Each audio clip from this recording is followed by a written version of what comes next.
Hi, good day and greetings to everybody. And I'm talking to you today about Mr. Nimish Arora. But it's very rare to actually meet a versatile person for real, somebody who's not connected to either the cricketing world or the entertainment world, a practicing CA by profession and then turned into completely the life of a real estate developer and also manages, by the way, a rising hospitality business. What makes Satvik relevant? I think more and more people are realizing the importance of vegetarian food and its health benefits.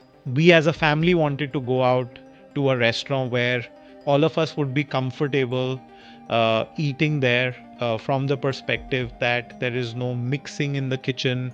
What could be the lessons that you learned from your father? Well, I can write a book on it. His attention to detail. We have this in the office fun phrase that we sometimes refer to him as Anna 24 घंटे चौकन्ना. Hi, good day and greetings to everybody. And what a thrill it is to you to be presenting the first podcast of a brand new year 2026.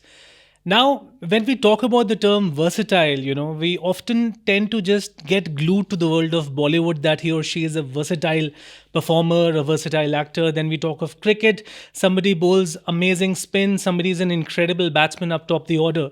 But it's very rare to actually meet a versatile person for real, somebody who's not connected to either the cricketing world or the entertainment world, but somebody who's actually a practicing CA by profession and then this was earlier on and then turned into completely the life of a real estate developer and also manages, by the way, a rising hospitality business.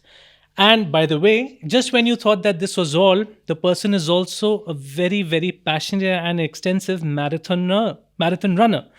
I'm talking to you today about Mr. Nimish Arora. What a pleasure it is to speak to you, Nimish, and Happy New Year to you. How are you? Very well. Thank you so much. Thanks for having me, and Happy New Year to you as well. Thank you so much. And what a pleasure it is to finally speak with you. And I begun, I think, on the right note by calling you Mr. Versatile. And I make no bones in saying that because it isn't every day that I run into people who are passionate about every single aspect of their lives in the manner and regard that you are. But I want to begin this interaction on WhatsApp Live by asking you the first question that a trained CA by profession, and then suddenly after some time you took to this burgeoning, this growing real estate business, and then we saw the Select Citywalk and so many other projects. So ye transition kaise hua? How did this happen? Please tell our viewers.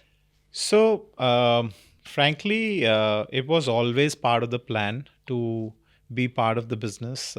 We have a chartered accountancy practice as well as a real estate business, and it was always planned, that destined that I will someday join the family ship. But at the same time, I had plans to go for an MBA. I was working with Ernst Young at the time, and I had taken my GMAT. I was filing out my applications, and Select Citywalk was under construction at that time, and things just took a very different turn. There was some family emergencies that sort of made me take the plunge sooner than I had originally planned. I dropped my MBA plans, and I joined the business primarily with the objective of just helping dad and my uncle Chachu to kind of take it forward. And I haven't looked back since. Right. So it's been, of course, more than a decade or perhaps a decade and a half in running since the time that you joined this very, very enterprising business. But the first question I want to ask you about this business is that how challenging it is in today's day and age to be part of a ever evolving landscape like building a shopping mall as exuberant as the Select Citywalk on the one hand, which, let's face facts, when it was coming up, nobody thought that it would be such a game changer, and what a welcoming addition it was to the southern part of the city. Sure. And then on the other hand, you have a rising hospitality business. So you're dabbling between two different things. How challenging it is in today's times? Well, any business requires a lot of different facets to be addressed. So, hospitality for us has mostly been a passion project till now. Right. It's something that we have been slowly and steadily growing. We run a restaurant called Satvik, and we have a hotel in Missouri, which is focused on wellness and uh, longevity, and it's a beautiful property with amazing views on a silent area. And yeah, so those are not, I don't really call them businesses. I think Right. they are things which we are doing to connect and interact with the society and the community. um, Real estate obviously has a lot of challenges from the perspective of dealing with on one side you have the consumer for whom you are building, so there's Right. always a demand and supply angle to that. Right. On the other end, you are dealing with the government ecosystem where you are dependent on them for approvals. On the third side, you are working with landowners or people you are buying land from, so there's always angles of partnerships, litigations, or things which you have to sort of you have to uh, mingle your way around, or find ways to go Right. forward. So yeah, it's a challenging business, but that's what makes life interesting and Right. Right. fun to deal Right. with. Now, that being said, would it be just or correct to say that, let's say, the Select Citywalk Mall was one of the most cohesive and integral first projects that you got to associate with when you joined your business? Or was it one of the second or the third? And what does it mean to you, the Select Citywalk? See, Select City Walk is more than just a project for us and our family. I think it's part of a legacy that has got created by the sheer efforts of uh, dad and his partners, and obviously then we contributing once. So I joined the business 2 months after Select City Walk opened. 2007, right? 2007, December '07, and October '07 is when we had opened the mall.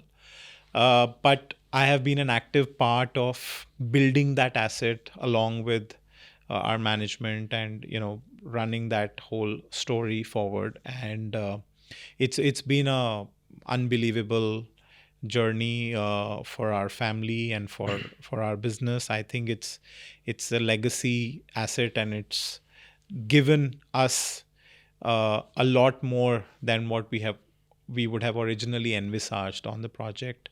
Right. And now eventually it's part of Nexus Select REIT, Course.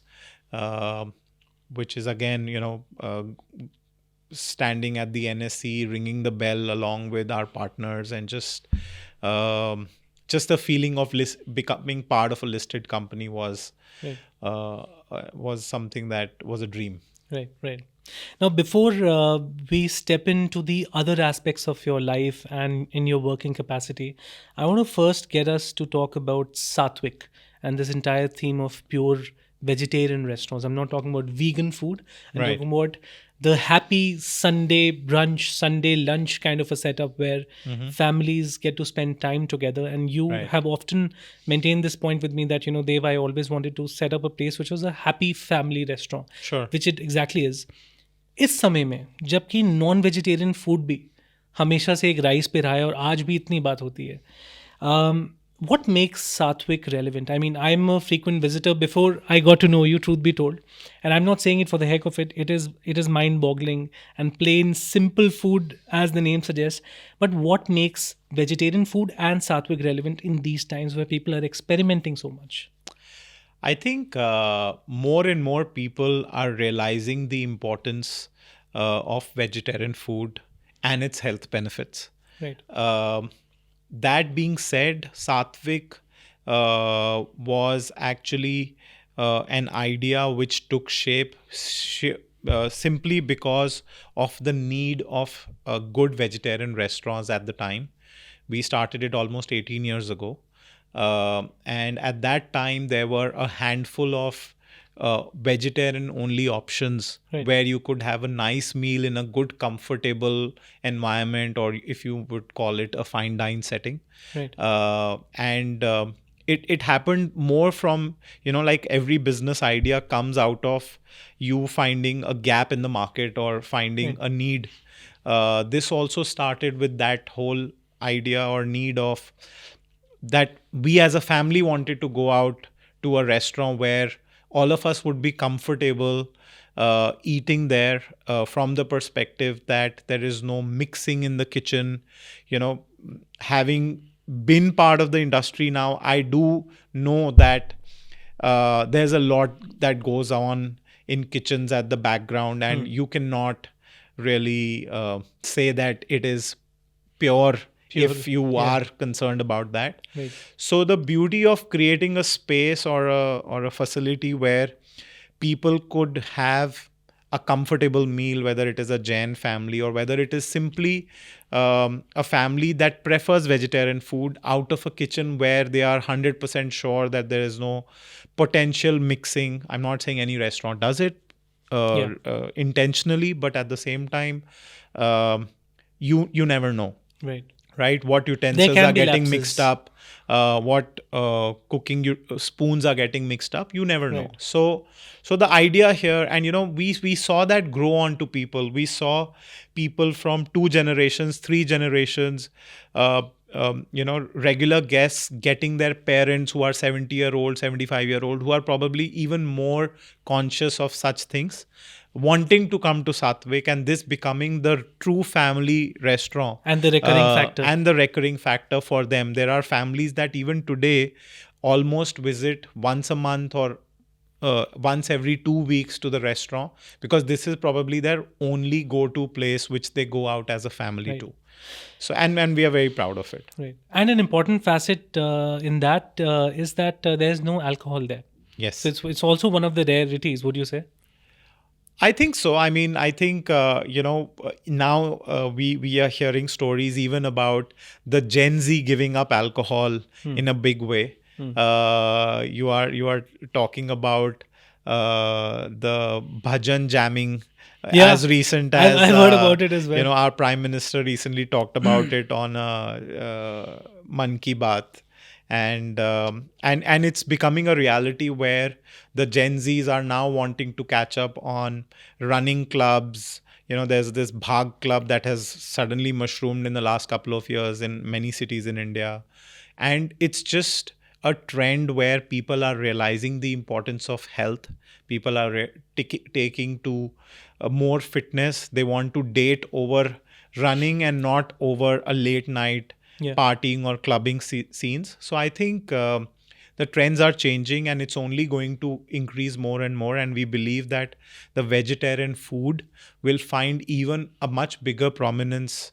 We've been, especially the north of India, has been traditionally a very high vegetarian society. You would be surprised with the number of people think that Punjab is all about butter chicken.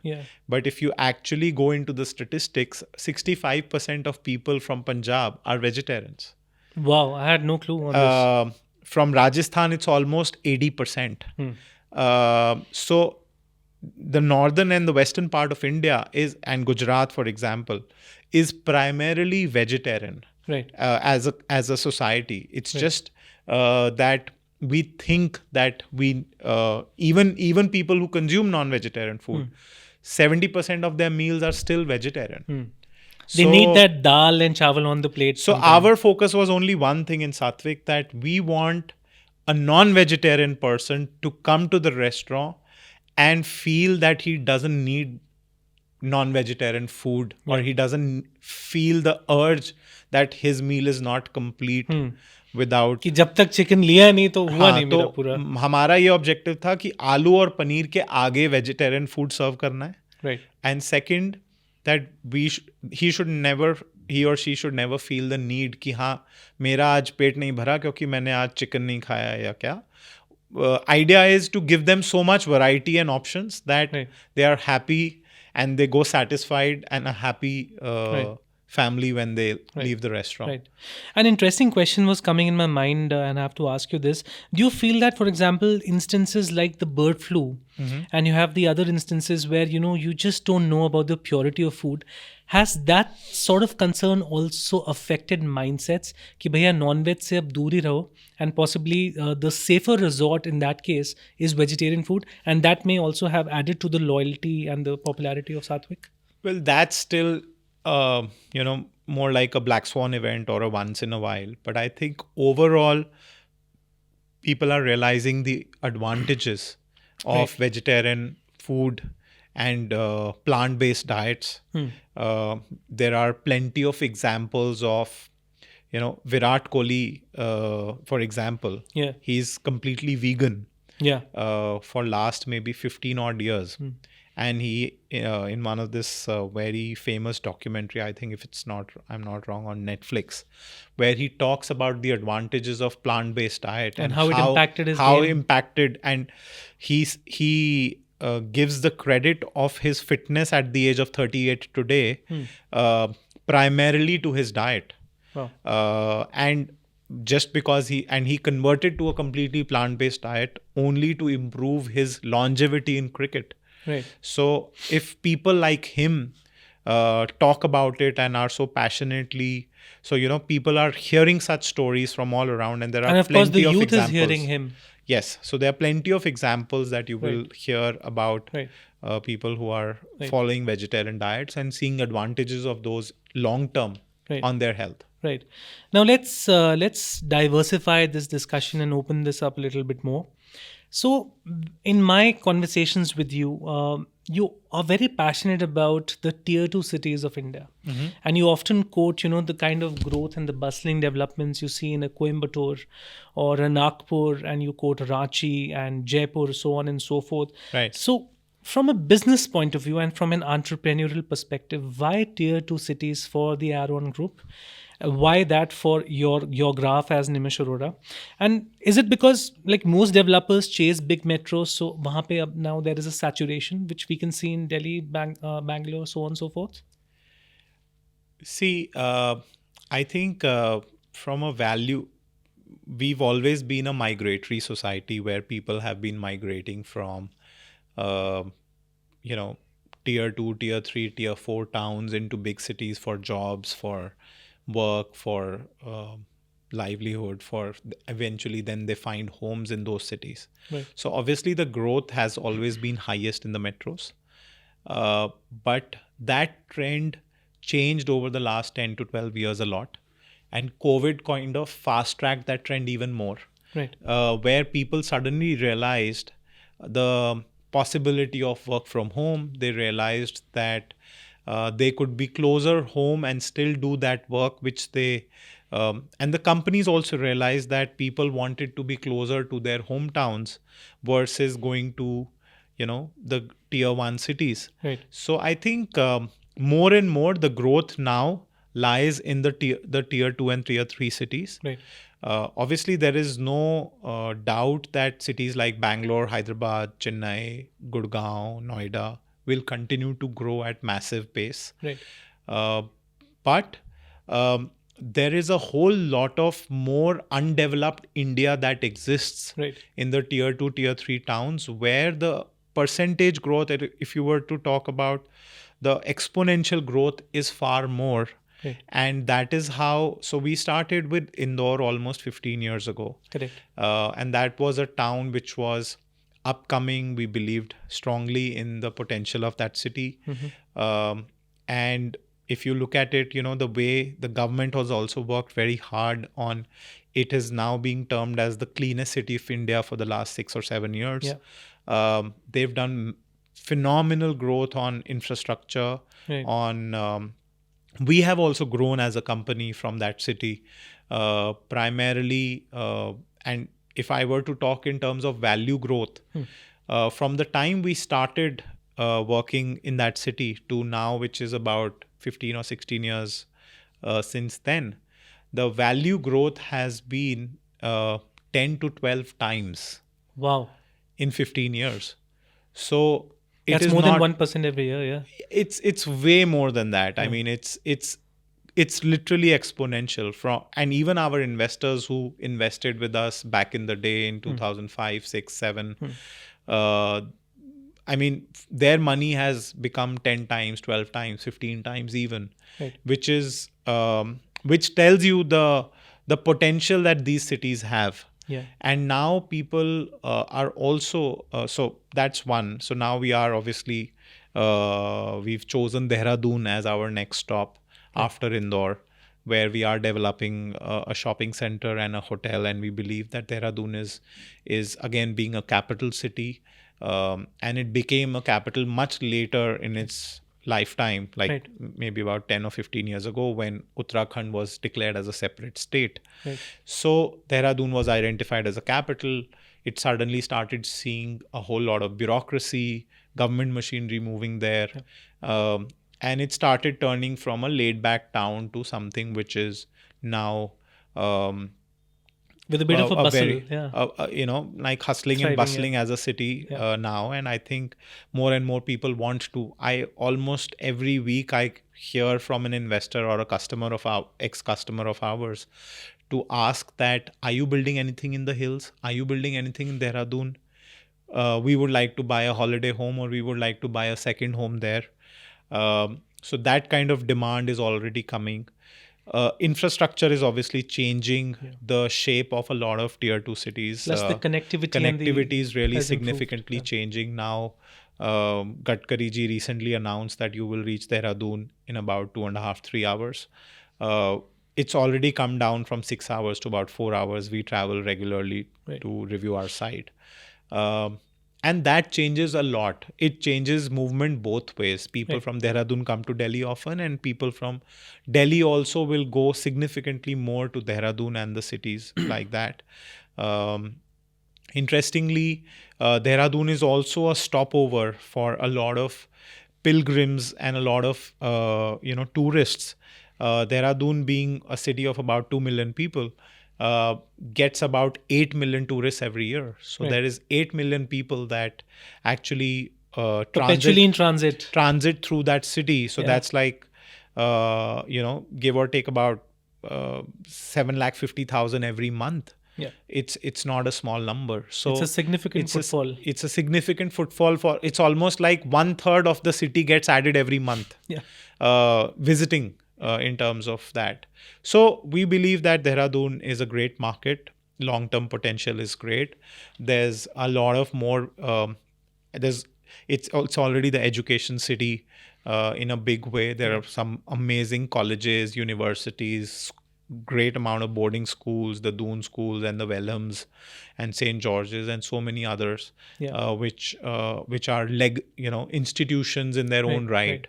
And so cities like that, and we continue to explore, projects in other such tier 2 cities. We've evaluated, just to name a few cities, we've evaluated things in Banaras, we've evaluated in Surat, Jaipur also we evaluated something. So we keep, we are working on something in Jammu. Hopefully that might see the light of the day after the Article 370 going away. Now it's opened as a market. So let's see. Believe that I think tier 2s and tier 3s will bring the next stage of growth for real estate in this country. So when we talk of Dehradun, typically speaking, it's anything or no longer but that quiet, sleepy valley. There's a lot of bustle and a lot of action happening now. I wanted to understand purely from an entrepreneurial point of view in the real estate development space.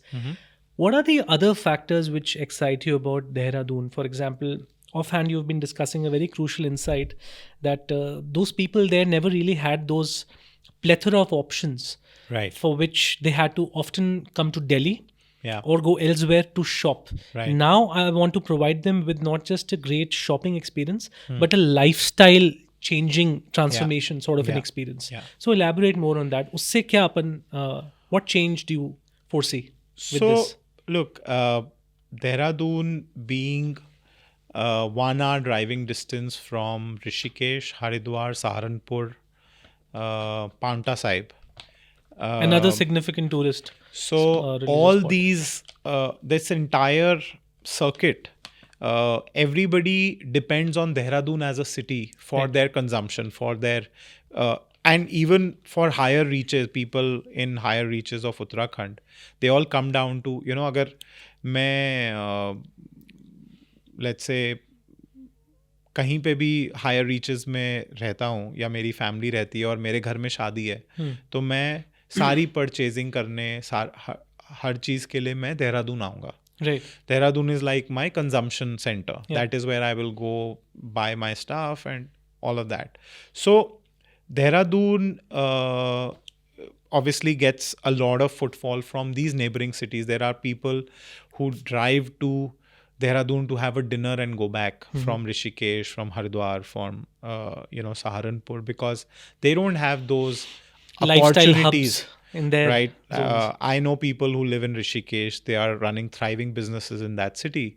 But every time they want to have a nice dinner with their wife or with their kids, they will drive down to Dehradun for that.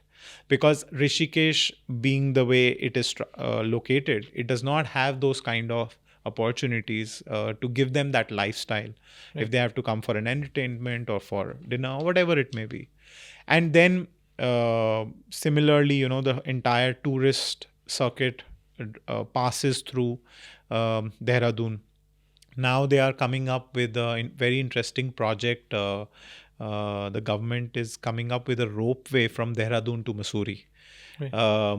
So from That's going to Dehradun, cut down a significant. so right now it takes about a 45-minute to a 1 hour driving distance to Mussoorie from Dehradun. The ropeway is going to make you reach Mussoorie from Dehradun in 15 minutes. And you don't have to drive through the hills, get stuck in traffic jams. And you can stay the night in Dehradun, enjoy the cafes, the restaurants, the vibe of that city, and still go spend a day in Mussoorie and come back. And that changes a lot of things. Suddenly the quantity of people that start staying back in Dehradun increases significantly. It's like I'm parked in Dehradun and suddenly I get to know Mussoorie में snowfall हो रही है, चलो ropeway से 15 minute में ऊपर पहुंच जाएंगे. It's a game changer. So I think government has been investing in a lots of such tourist focused infrastructure projects, and that's going to change Alter the vibe landscape of that city. territory. Yeah. Right. Now, just like we say that no discussion about Mussoorie can be rendered complete without Ruskin Bond, no discussion about your career and your ever evolving path can be rendered complete without the wellness resort. And since we are speaking of Mussoorie, what is it that I can look forward to in the resort? What is it about? Kab ye start hua? What's the journey about? So this is again been a passion project, like I mentioned before, and we've been working on it for many years. We opened it in October 2020, the COVID year. Wow. It was quite a heck of a task. How did you? It was originally scheduled to open on 1 April 2020. अच्छा. But 20th March the lockdown happened. आप कहना चाह रहे हैं lockdown के lockdown के 10 दिन पहले मतलब लॉकडाउन हुआ 10 दिन पहले from our scheduled opening date. We had hired the people, trained the staff, got everything on board. We were going live in 10 days when the lockdown happened. It was a very tough time as a business. It was difficult to tell the teams that we are not going to open until we don't know till when. Yeah, because there was massive uncertainty. Yes. So keeping that uncertainty in mind, we kept the staff. I think we held them back for a couple of months, kept them stationed at the resort, kept feeding them, nobody was allowed to travel. Nobody was even allowed to go back to their villages. But once we got visibility and things opened up a little bit, we asked them to go back to their villages. Right. And then we are going to bring them back as and when the things open up again. Right. And in October, things started to open up a little bit, and we kind of opened at 33% capacity instead of 100% because we were not allowed to go full out. Right. And it's been designed as a property which is nestled in beautiful hills. You get beautiful sunset views every evening from every room. Um, the property is designed as a wellness resort focused on, it's again vegetarian, no alcohol. Uh, we have a beautiful spa that caters to all kinds of massages and treatments which can help you deal with. We have a everyday morning yoga. Wow. I mean, all of that is, and now we are actually planning to even take it to the next level where we are going to introduce Ayurveda doctors on site. Okay. We are going to uh, refresh the spa and the entire vibe of the place, and we are Right. gonna position it as a complete uh, wellness, recovery, and rejuvenation resort Okay. where people who are athletes, people who are in the fitness journey, they can come to rest and recover. We're going to have cold plunge pools there. We're going to have sauna and infrared therapy rooms, which will essentially work on um literally detoxing yourself, slowing your life down, and connecting to nature Wow. in its true sense, along with recovering and relieving stress from today's hustle bustle. So yeah, you're gonna see that resort coming up in a new avatar, Okay. hopefully before the end of this year. Okay, I'm gonna leave right now only. I'm so anxious to see it. Now, at the beginning of our conversation, we briefly touched upon you having studied to become a chartered accountant, and then, of course, you were working with a very, very eminent firm, which needs little introduction. But this is a two-part question. Number one, do you miss those days? And when you came into this business, which at that time was family business, now you're taking over and you're doing lots of different things as we speak about. Right. How's this transition been? Is it smooth? Is it arduous? How is it? And do you miss those days, first of all? Yes, I think EY taught me a lot. It gave me a lot of exposure. It made me rub shoulders with the big boys in the country. I worked on a lot of marquee transactions Okay. back in the day, and it was a phenomenal journey.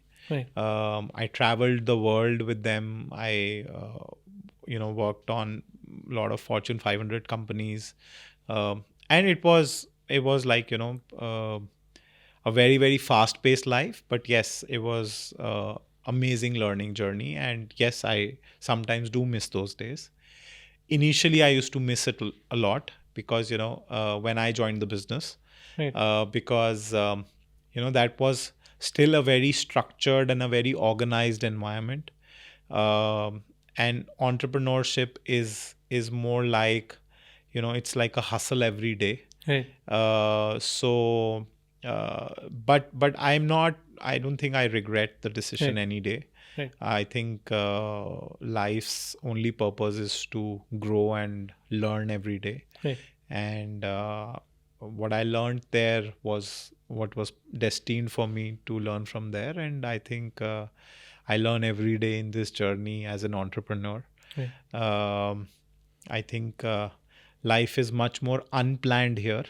There is a lot of uncertainty that you have to deal with being in real estate business, but that also brings with it the challenges and the fun of overcoming those challenges. Right. My next question is typically a mindset question, and I apologize if this question sounds very absurdly structured, but it's a very, very frank question. Like, I am a content creator, so there's not even in any remote capacity can my father come and assist me in, for example, drafting the next match review of a cricket match, or can he ever help me in recounting how a Formula One Grand Prix took place, which is what I also do besides a bit of podcasting here and there. Right. So we who are into the creative work and we who are into these jobs and these stints, we often tend to feel that these businesses, family businesses and organized businesses, वहाँ पे उतना uncertainty नहीं है, and that there is something to fall back on. A minute ago, you actually just opened my mind and you stunned me when you said that there is a lot of uncertainty. So are we completely incorrect? Am I incorrect in engaging the fact that नहीं यार uncertainties हमारे काम में है, and that those who are actually in these established businesses, there is these comfortable layers that you can read through and you can fall back on. How is it like? Is it still very uncertain? I see again, it's from business to business how things are structured. What also what you want out of that journey. Right. Whether you want to come in and just sit and enjoy the laurels of the previous generations who have created, or do you want to add to that pie and grow it bigger and Right.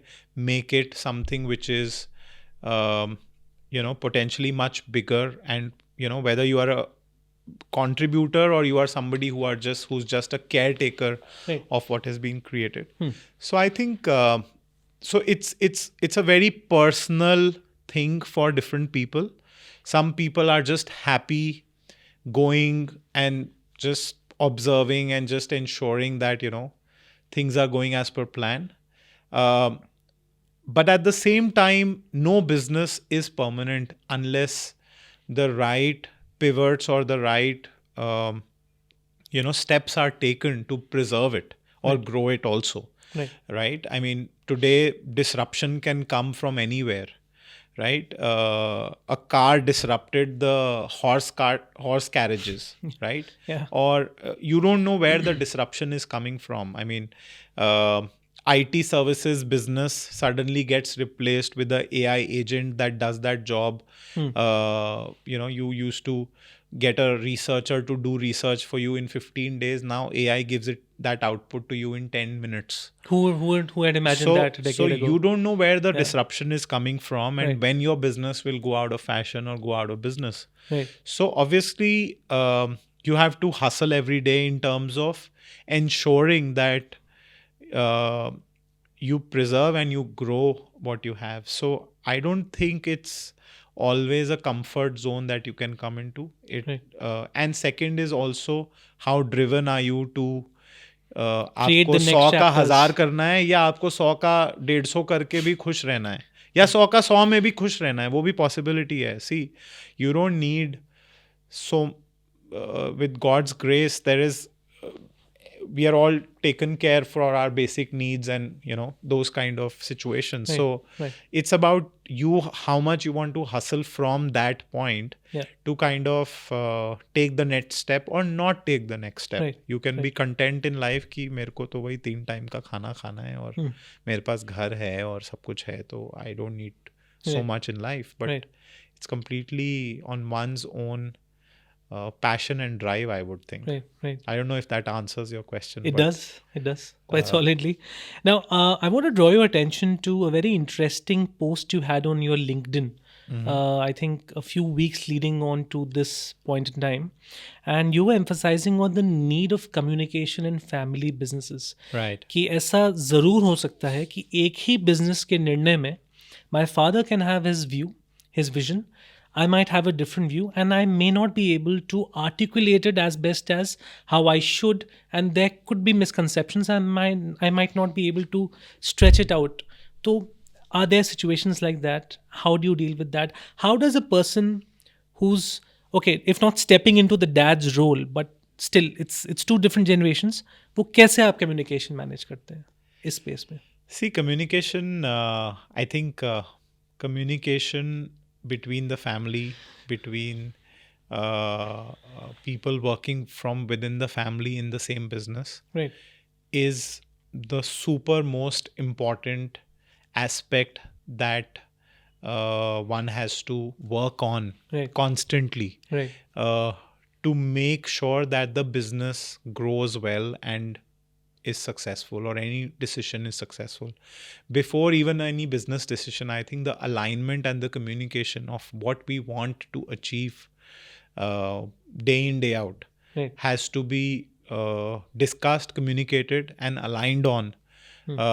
Otherwise things will always keep going haywire. and the external world takes advantage of those situations, whether it is your team members, whether it is your colleagues, or even the external world. If they see misalignment between two family members from the same business, they will always try and use the situation to their advantage, Right. and try to take make you lose somewhere. Right. So I think communication is supreme most important, and there are various facets of the communication. It's about decision making, how the decision making is done, how roles are divided, what things we will give authority to whom to decide on, and what things we will consult each other. Having clarity on those aspects is very, very important. Um, Having clear lines of communication for the staff, Right. that for these things you have to come to me, and for these things you have to go to dad. But they will always, if that thing is not clear, then they will always try to play you against each other to whatever works for their advantage, rather than Right. your advantage or your long term goal. So, and then there is communication with the larger family, who may be the stakeholders but may not be actual decision makers in the business, but they do get affected by what you do in the business. Yeah. So how you are communicating with them, what the business is doing for them or not doing for them, what are their goals in the long term, how does that get addressed from the family business. So how do you address a bit of a disconsolation, which is very human to creep in sometimes? For example, let's say dad could be a bit of a traditionalist in, let's say Dehradun, the mega reality project coming up. He could be a traditionalist, saying that we don't really need to do marketing or PR. You might be thinking that we need to create a PR activity. Right. How would you address something like that? I think this one's still much more easier as a question to answer. But I think the long-term goal, if you're aligned on your long-term goal, and if that is the first thing that you have to align on, that this is what we are going to achieve. Now, the steps you take to do that could be different, right? Or your approach to do that may be different. A generation that creates, the first generation typically, they are always frugal in their mindset. Yeah. They will always try to keep resources very, very limited and try to do as many things with their own hands. Sure. Whereas my approach or our approach may be a little different, second or third generation, where we may want to be more outgoing, spending more on resources, delegating more, or maybe hiring more people. So I think it's more about, if the long-term goal is aligned and we are, whatever best needs to be done to achieve that. I think again, that's where the alignment and the communication comes very, very handy, that you have to have regular check-ins with each other. Right. So that you are aligned on things. Even if you have taken a decision, it's important to get the larger Objective setup clear. Yes, that this is what we are doing and this is why we are doing it, and I think it is the need of the hour, and things like that. And sometimes you may not agree, but again, the clear line of authority, that who is taking the final call on this. There might be certain things that where he will take the final call, and there might be certain things, but then respecting each other's decision, we may agree to disagree, but then somebody has to take a final call. See, at the end of the business, a business needs a decision. Not taking the decision is the worst place to be. Yeah. Right? Not moving forward. So, सही और गलत वो तो समय बताएगा. Right. Failures, and you either learn or you win. Yeah. So there is no other way. So I think you just have to keep moving forward one step at a time. Absolutely. Since we are talking of the family dynamics and how all of this impacts business and is a key foundation to growth, right? What could be the lessons that you learned from your father, who's not just the father figure, but somebody who you saw build the entire thing, right? And now you are such an able part of it. So right. Any key lessons that you can draw upon? Well, I can write a book on it, but I think some of the key ones which come to my mind, which I have seen him living those lessons every day. I think first one being discipline and the power of showing up. You know, come what may, I have never seen him take a day off, even if he's unwell. He will go for some time to the office. He will show up every day, come what may. There will never be a day he will say that आज थोड़ा आराम से चले जाते हैं, 10 बजे की बजाय 11 बजे ऑफिस चले जाते हैं. I have never seen a day like that. So again, power of consistency, right? Just showing up every day. Whether I have work, whether I don't have work, I will find work, but I have to go. Power of keeping a word. I think, I've seen him build his goodwill over the years, and for our group as a business. Touchwood, there's been a very, very solid goodwill that has been built, but I have seen how it has been built. It has been built by keeping his word every time. Whether it was a word to a consumer, whether it was a word to a business partner, whether there was a written contract or no contract at all. अगर कह दिया तो वो करना है, चाहे उसमें घाटा हो या फायदा हो, वो बात की बात है. But power of just keeping his word intact. Right. And I have realized that has gone such a long way for us. Right.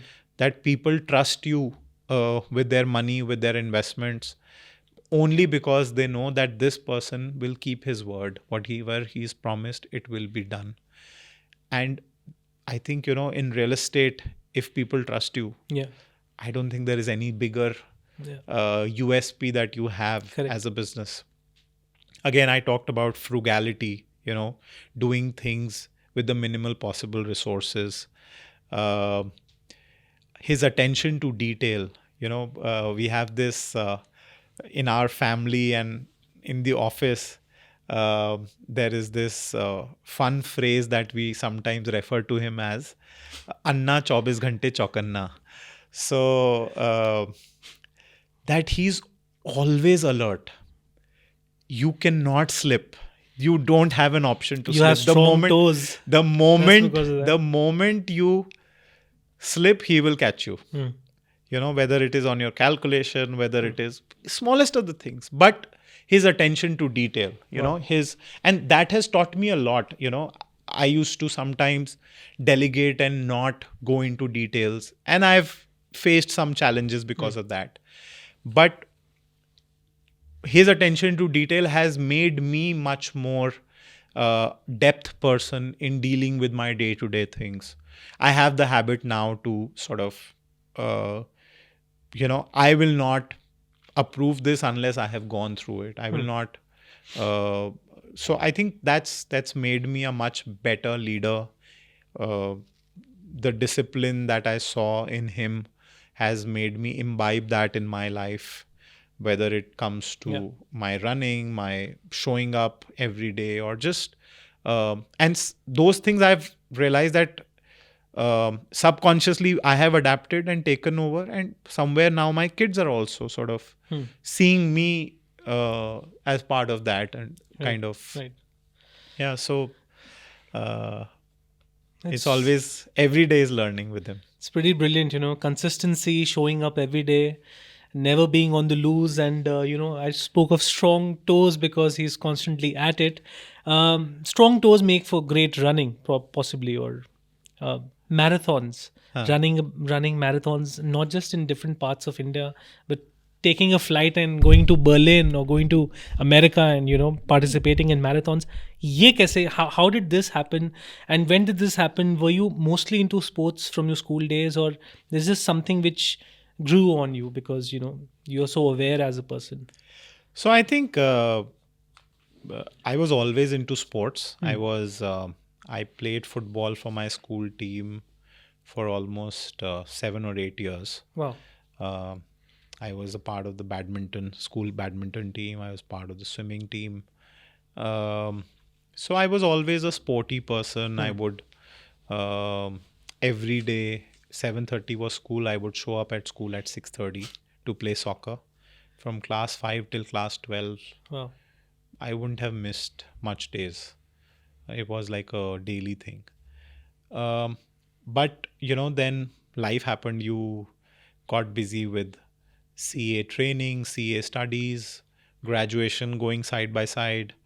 Then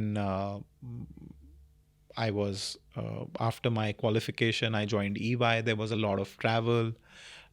Somewhere, I think I lost track of, and I kept trying to go back to some sports during my CA study days. Um, During my CA study days, very interestingly, I used to study 18 hours a day, and other How than many? 18 hours a day, and in that, my only 1 hour break used to be 1 hour of badminton. And it was like a crazy used to be a crazy schedule. Can imagine.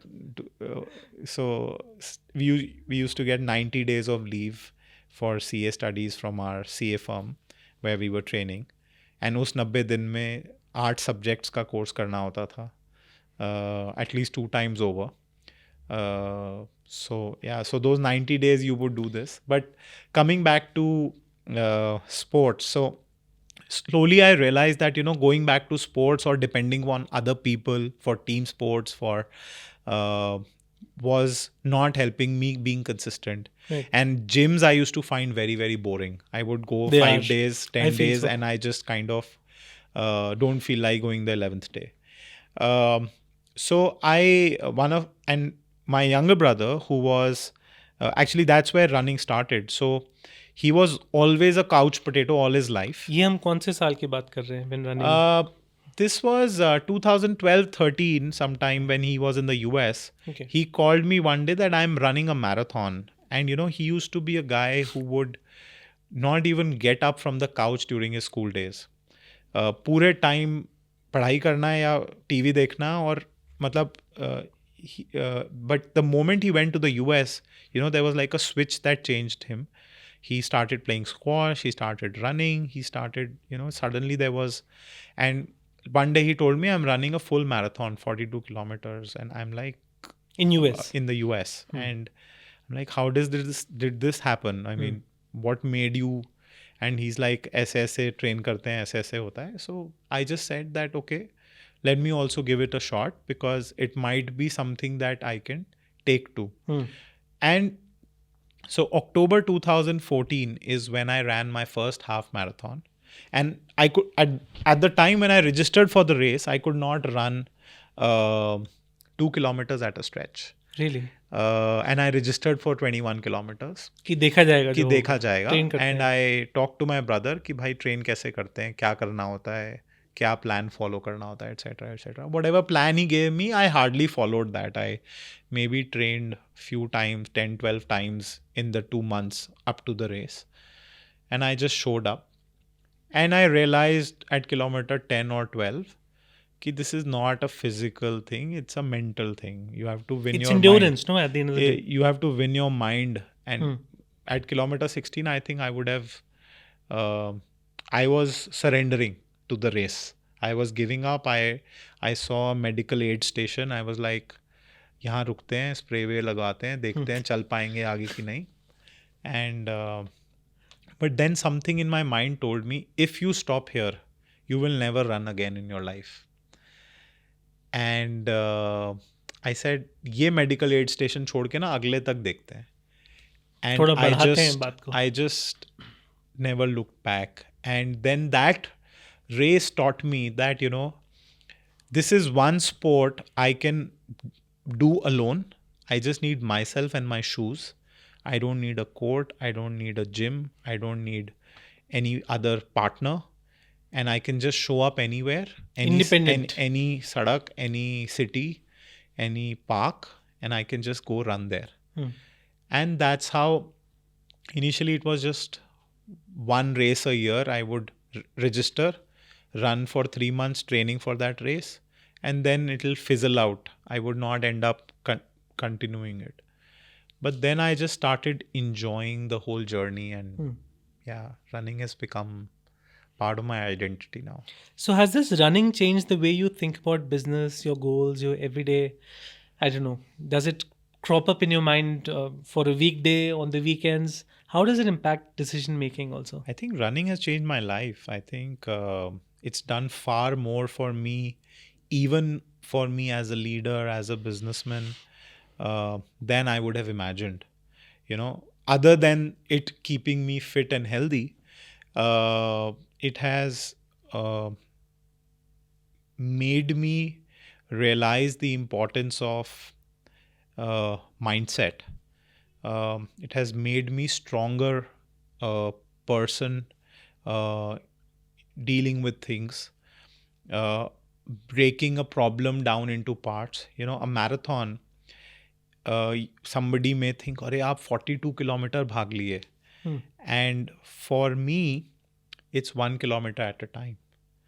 It's made me learn the trick of breaking a mammoth goal or a big task into small wins Over um, time. over a period of time, and then seeing the next one, and not, anxiety is you thinking about an uncertainty in the future.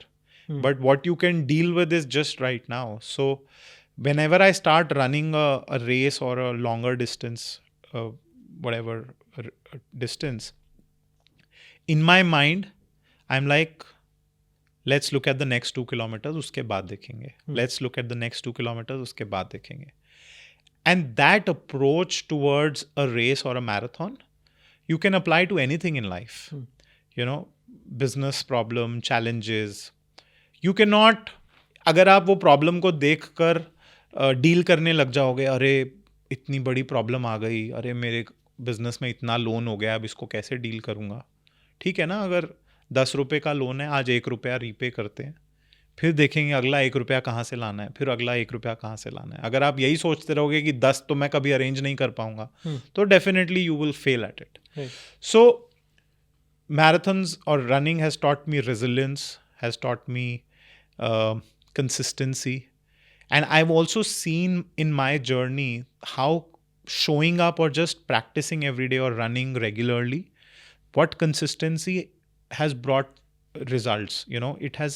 The results have compounded significantly, like what speeds I used to run back then and what I'm able to run now. It's only about that consistency. And same thing applies, anything in life, anything in business. It's all about you showing up regularly, being at it. Whether it's a real estate deal, if you really want it, you will keep at it, keep at it, take one step at a time and move towards it and make it happen eventually.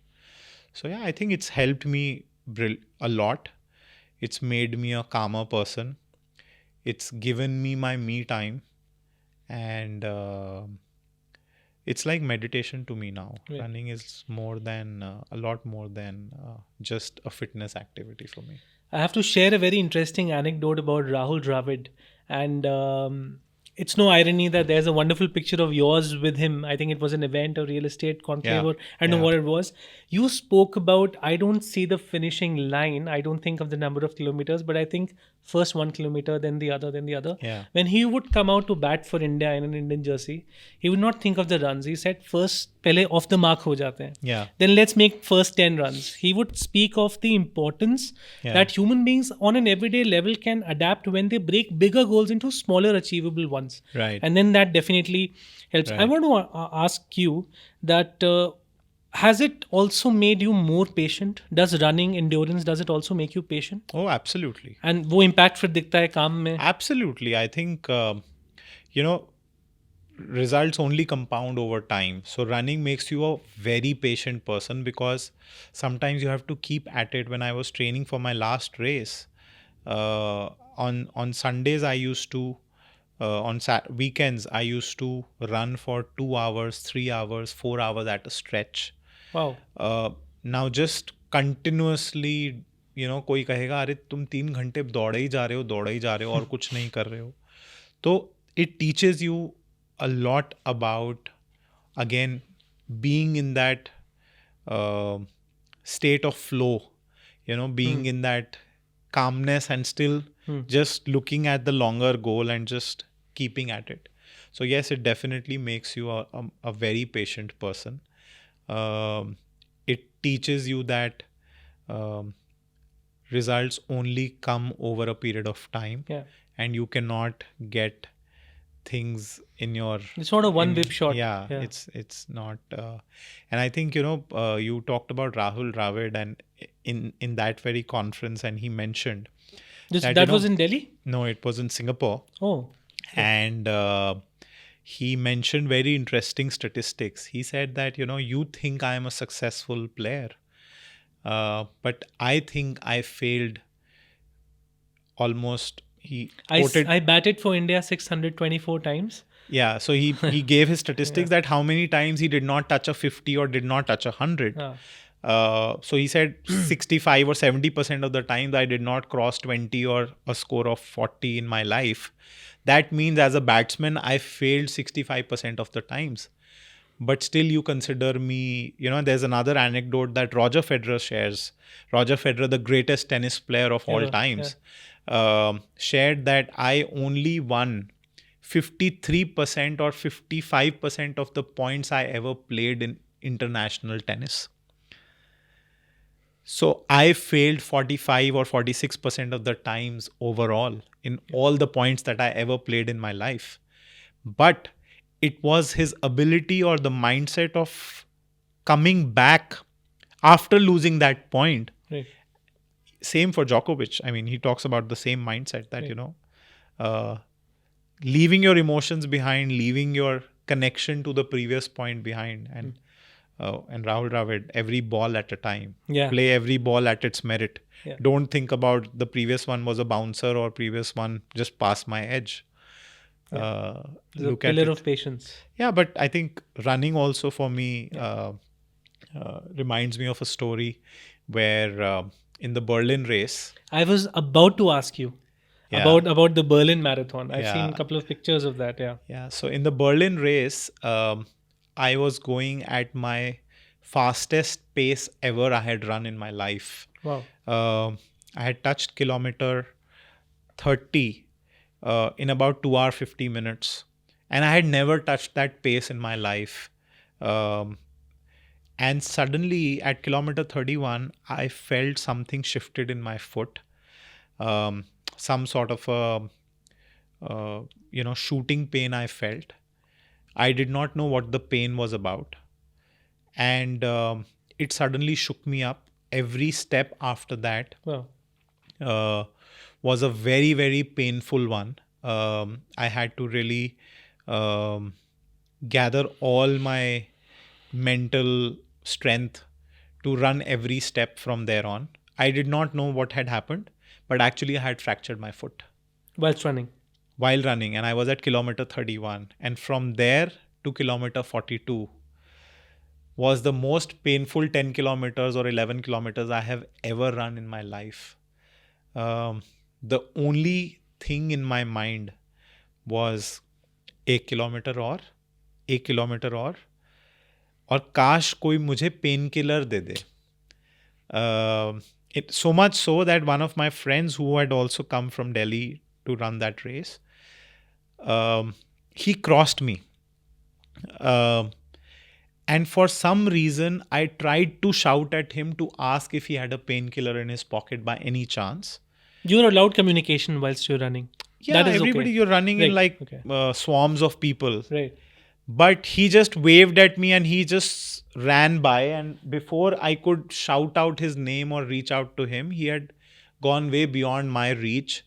And I did not have the ability to chase him in that pain to try and ask him. And my eyes were looking out for my wife. She was there? She had come with me to Berlin. She was not running, but she was supposed to meet me somewhere at kilometer 35, which was near our hotel. Okay. And I was just hoping that she's carrying her purse or the backpack with her when she sees me. Because I knew उस bag में तो मेरा दिमाग सिर्फ वो एक medicine की तरफ जा रहा था कि वो कहीं से मेरे को मिल जाए. Not that it would have helped me in the last 5 kilometers. But it was only about कि एक mental satisfaction कि मैं I have popped a pill and maybe I will be able to complete my race because that was my first ever full marathon. And I just wanted to see the finish line just because I had slogged 4 months training for that race. Wow.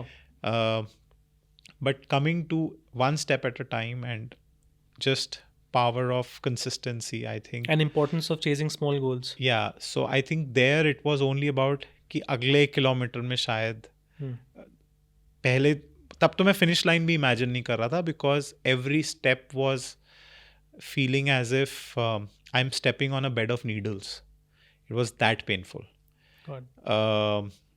and I don't think I've ever experienced that level of pain. I can send you one of my articles to read. That's more painful. Okay. On F1. Okay. But yeah, no, but it's interesting, and I but was I there. saw the finish line, and it was so relieving. And 3 days later, when I was still limping, I visited a doctor There, in Delhi Oh, okay. after coming back, and I showed to the doctor. The doctor said, "You have a fracture in your heel." And dude, you were running with I that. ran Did he say that? and I walked another 3 days, limping with my leg, with a fractured foot. But you know, it's the medal that counts at the end of the day. Yeah. And it's a great one at that. And props to you for being consistent and for turning up every day and for chasing these small goals that lead to the bigger objective. I have to ask you, since we are closing on the discussion, I want to ask you about your family life. You know, your dad to two amazing kids, a lovely and a very professional wife. She's engaged in a professional duties. What does she do? What's the family scene like? And how do you navigate the professional and the personal life styles? Is it hard? So it's been a beautiful journey. I'm very blessed, very grateful. Namrata, my partner, she's we've been first of all, the best of friends. Wow. She's also a chartered accountant like myself. She works for Deloitte, and I couldn't have asked for a better partner. We've grown together as two individuals. We are each other's sounding board on so many things, and you know, it's like having a companion like that is a very blessed feeling. We have two lovely kids, 12 and 4. Wow. And yeah, I mean, they are the best blessing for us, and it's an amazing partnership, bringing them up together and trying to share our responsibilities and shouldering wherever I can. Sometimes I have realized that I have not been as present for the kids, but I think I'm trying to cover up for that as much as possible. She also leads she works for a big force, so there is a lot of challenges. The life is not that simple. It's demanding, and but we've tried to balance our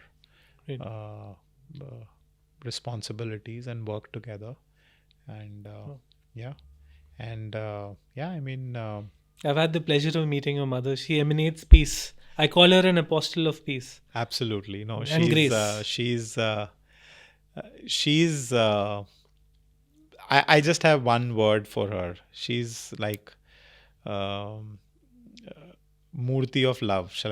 It's always love and unconditional love that has come from her, and yes, and a very calming and peaceful soul as well. Yes. So tell me, what is Nimish Arora when he's not an entrepreneur, when he's not running marathons and not fracturing his foot in Berlin?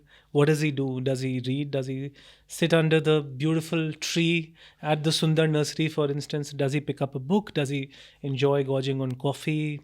I don't know. What do you do? What are you on your off day?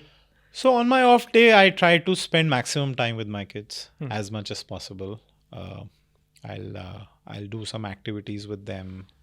The forever alert dad? Play a game. Right. Do something that is of interest to them, that I've made this promise to myself that every year I will travel with my daughter and Yashvir once he grows up as well, uh, alone without Namrata around, Right. where I am able to build a bond and bridge with my kids. That's something that I would want to do Right. and continue to do.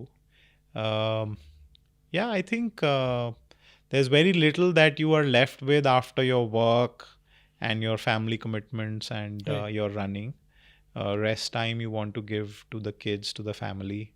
Uh, and yeah, if I try to read as and when I can, as much as I can. What do you like Otherwise, to read?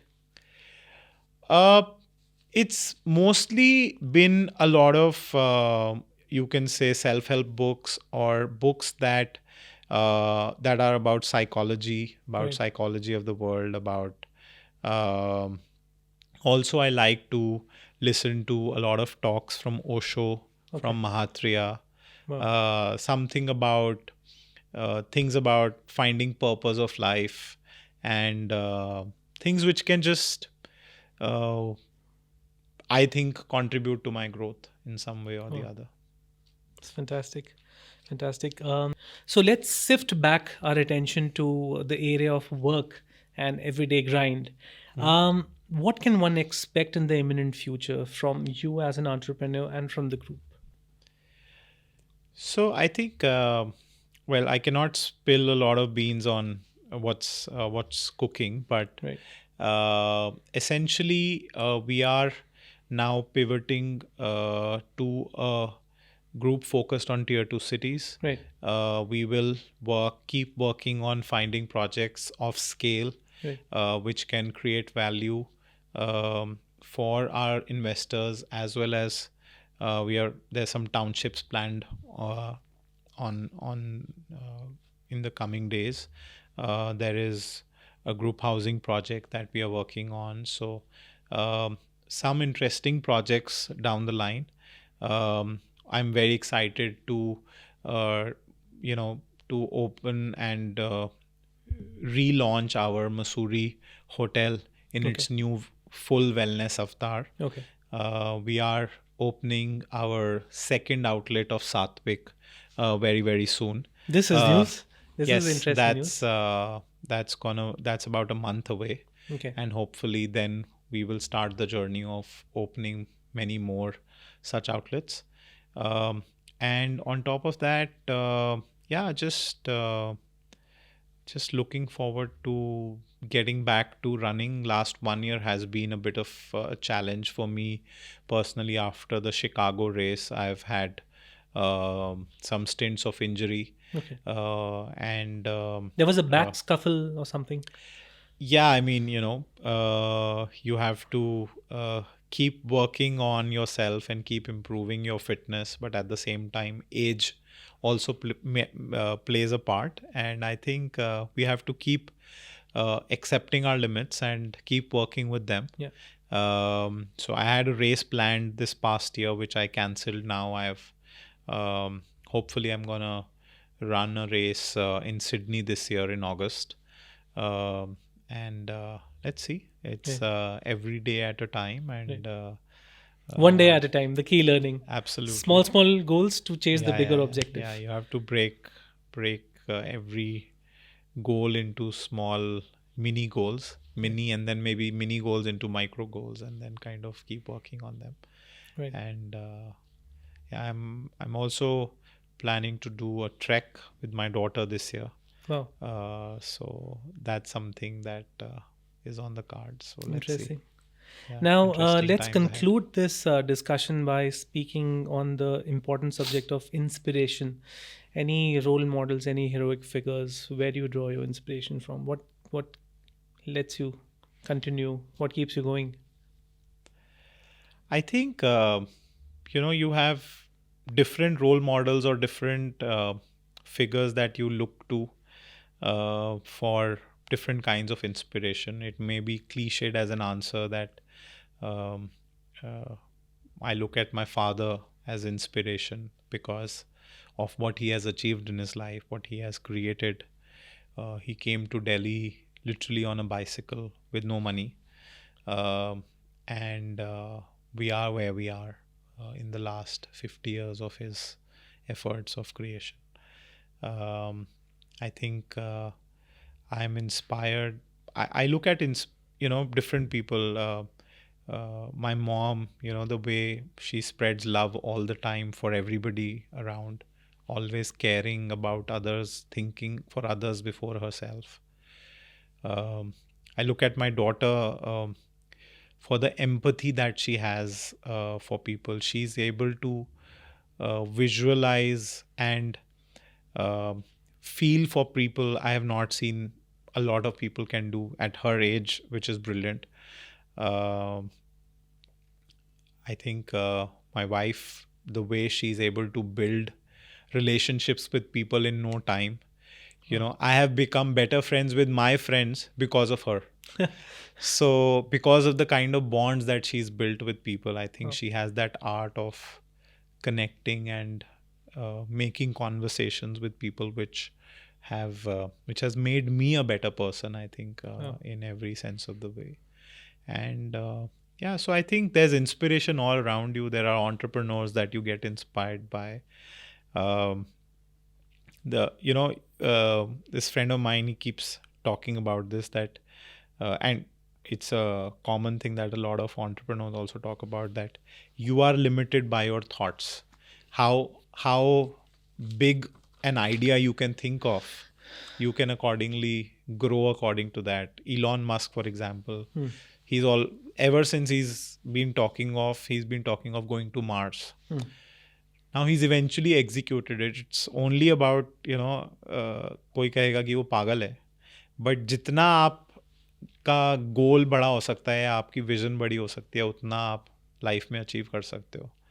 So it's so there's inspiration all around you, and you have to just keep finding it and keep connecting it back to your purpose in life, and moving towards that. Let me end this discussion by drawing some inspiration from an inspirational person called Tom Hanks. He is known for a very famous quote which goes on like this: "May you live as long as you want and not want as long as you live." But the person I spent some time recently with epitomizes the intent that may you live as long as you want, and may you always have that need to improve for as long as you live. It's been inspirational, fabulous, and quite a truth teller sitting with you, Nimish. And I hope we can have more interactions in the future. Thank you for your time. And do watch our content. Thank you for having me. And please subscribe to our channel, and we'll bring you more exciting content in the times to come.